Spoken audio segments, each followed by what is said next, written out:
পাগলি রে আমার মতো কি আছে তো তোরই দুঃখে এনে দেবে সুখেরই প্রহর।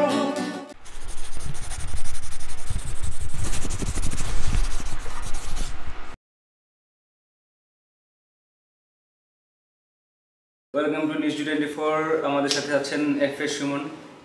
সুমন ভাই কি খবর? আমার দাঁড়িয়ে গেছে না, বলছিলেন আপনি কি যেন না, আপনাকে অনেকদিন পরে পেয়ে আমাদের খুব ভালো লাগছে।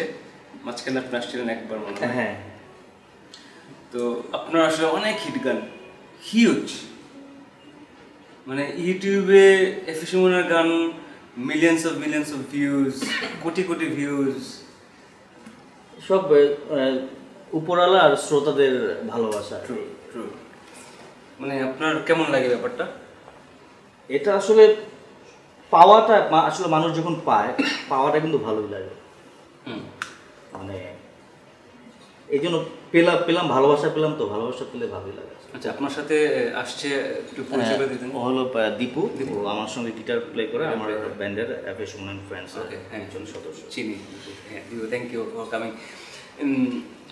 একটু গল্প যদি বলতেন, আপনার গানগুলো আসলে এত শুনে আমরা ভোলায় গেলাম, আমরা কক্সবাজারে গেলাম, ওইখানে আপনার প্রচুর গান, প্রচুর ফ্যান্স আপনাকে দেখলে ঘিরে ধরে। ব্যাপারটা আসলে একটু একটা দুটো গল্প শুনতে চাচ্ছিলাম। আসলে গল্পের কিছুই নেই, বিষয়টা মানুষের ভালো লাগে গানগুলো, তা এই জন্য মানুষ শুনে। হয়তো আমার গানের হয়তো ম্যাটেরিয়ালস বা লিরিক বা সুর হয়তো মানুষকে খুব টাচ করে, এই জন্যই। আর কেমন গাইতে পারি ওটা জানি না, হয়তো আমার ভয়েসও হয়তো ভালো লাগে। সবাই বলে আমি খুব ফিল দিয়ে গান করি। তো বিনয় আপনার ভালো লাগে? হ্যাঁ, অবশ্যই, না হলে তো এত মানুষ কেন শুনবে আপনার গান।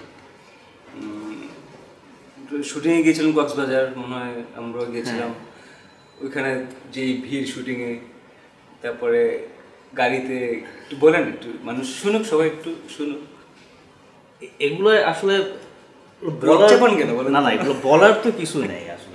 বলতেই চান না। মানুষ চিনে জানা সবাই তার প্রিয় শিল্পীকে কিংবা প্রিয় নায়ককে কিংবা প্রিয় মানুষকে আর কি দেখার জন্য সবাই একটু উদ্গ্রীব থাকে, কিংবা সবসময় তো আমাকে সব জায়গায় পায় না। এই জন্য যখনই দেখে তখনই হয়তো একটা ক্রাউড তৈরি হয়। একটা ব্যাপার শুধু কক্সবাজারে তাই না, যেখানে যে আমরা মানুষ যে প্রান্তে যায় সেখানে সময়কে দেখার জন্য। দেশের বাইরেও মনে হয়, কলকাতায় দেশের বাইরেও একই অবস্থা। আমার মনে হয় আমাদের দেশের থেকে বাইরে, মানে ইন্ডিয়াতে আমার গার্ডস আরো বেশি লাগে। আচ্ছা, সিকিউরিটি গার্ডস একটু বেশি লাগে আরো। তাই? হ্যাঁ, একটা গল্প বলেন, একটু শুনতে চাই আসলে আমরা।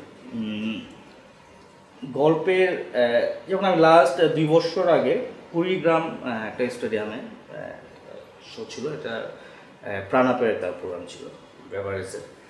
তা ওখানে পুরো স্টেডিয়াম কানায় কানায় ভরা ছিল। স্টেডিয়ামের বাইরেও প্রচুর ক্রাউড ছিল। তা ওই প্রোগ্রামে আমার লাইফের জন্য আমি খুব ভয় পাইছিলাম, আসলে খুব ভয় পাইছিলাম। নার্ভাস হয়ে গিয়েছিলেন দেখে? এটা না, নার্ভাস তো এরকম তো দেখি অ্যাভেলেবেল হিউজ ক্রাউড তো রেগুলারই দেখা হয়।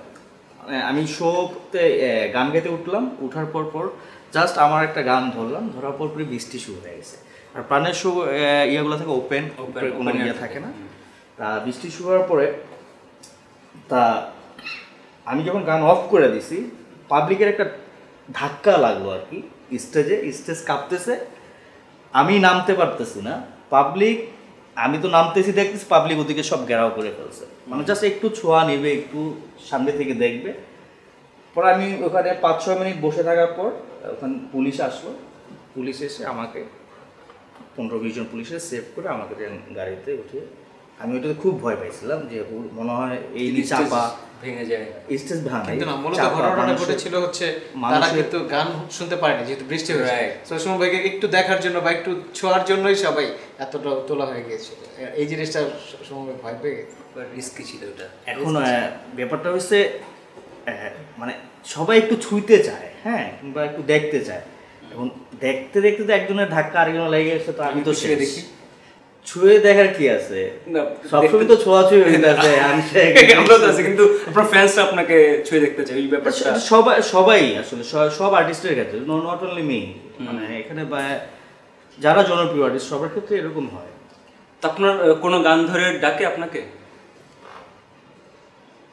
মানে রাস্তা দিয়ে হেঁটে গেলেই তো গোসিপ শুরু হয়ে যায়, ওই যে দেখ, ওই যে দেখ, ওই যে এফএস মানে এখন মনে হয় আসলে এক সময় ছিল যে ওই যে ভিতর কান্দে গাইছে ওরকম না, এখন অনেক গান জনপ্রিয়, এখন নামটাই ভাইরাল হয়ে গেছে, মানে নামটা মানুষের কাছে পরিচিত। এই অনেক গানের মধ্যে কোন কোন গানগুলো, একটা দুটো তো আমি বলতে পারবো, কয়েকটা বলতে পারবো। জান রে তুই, ভিতর কান্দে, তারপর হচ্ছে দরদিয়া, ঘুমপাড়ানি, বন্ধুরে তোর বুকের ভেতর, রঙ্গিলা, বধুয়া, তারপরে কেন আসলাম একটু বলে দিতে লাগে, মনমুনিয়া, জাদুরে। আরে আচ্ছা, আপনার গানের সবগুলো তো রে থাকে শব্দটা, একটু বলুন তো। মানে ওই জাদু রে, মানে জাদু রে, মানে ভালোবাসার মানুষকে জাদু রে বলেই ডাকে, ওই জান রে, এই গান, এই জন্যই ডাকে। আপনি কি ইন্টেনশনাল রাখেন নাকি গানের পরে, মানে গানের নামটার পরে? না, ম্যাক্সিমাম ছিল, এখন তো নাম চেঞ্জ হয়েছে, যেমন লাস্টে ইতি তোমার প্রিয়, তারপরে এই মিথ্যাবাদী, তারপরে না ধরুন জান রে, জাদু রে, সখী রে, এই যে জানি না মানে যে আপনার গান লিখে, হ্যাঁ ওনাকে আপনি বলে দেন যে রাখতে হবে? না, হয়ে গেছে এগুলা। আচ্ছা, ওটা ভালো লাগে আপনার? ভালো লাগার বিষয় না, প্রয়োজনে দিতে হবে, গান বাদ দেন না, তাই না? আপনি রেখে দেন যেটা আমার লাগে চারণ না। আচ্ছা, আমরা এখন কোন গানটা শুনবো? পাগলি রে। আমরা পাগলির একটা গান, পাগলি রে, কিন্তু এটা তো টাইটেল না, গানটা হলো পাগলি রে। না, আমরা দুষ্টুমি করছি। এটা সোহাগ ওজিউল্লাহর লেখা, সুর কম্পোজিশন আমার ইতি তোমার প্রিয় অ্যালবামের একটা গান, নবম অ্যালবাম মেবি।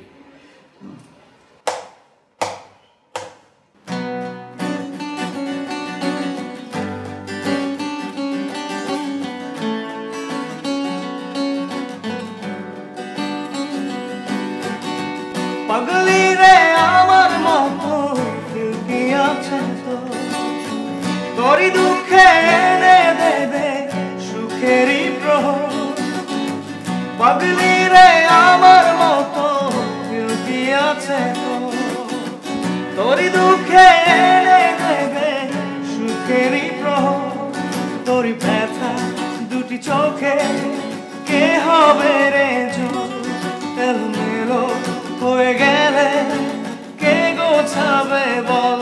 পাগলি রে তোর পাগলামিতে মন ভেঙে করিস না তুই। পাগলি রে এই না আমারে ছেড়ে কোথায় যাবি তুই। পাগলি রে আমার মতো কেউ কি আছে তো, তোরই দুঃখে এনে দেবে সুখেরই প্রভু।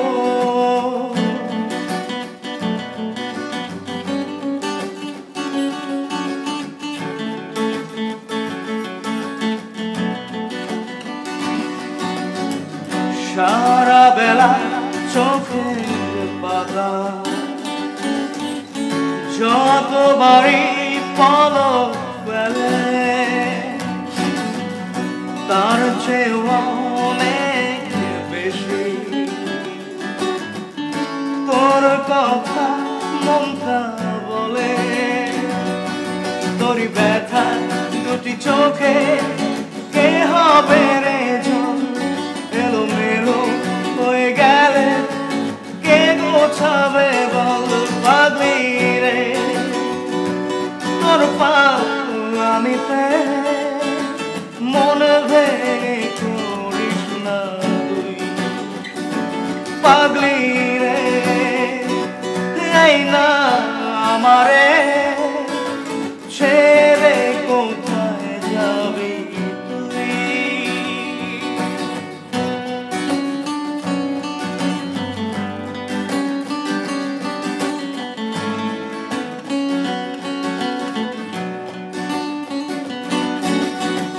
ঝরে পড়া নষ্ট হলেও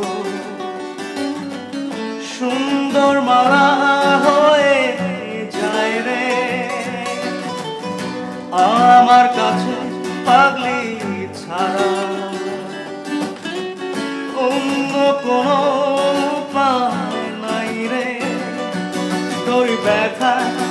চোখে কে হবে রে চল এলোমেলো হয়ে গেলে কে গোছাবে বল পাগলি রে তোর পাগলামিতে মন ভেঙে করিস না তুই পাগলি রে এই না আমারে ছেড়ে কোথায় যাবি তুই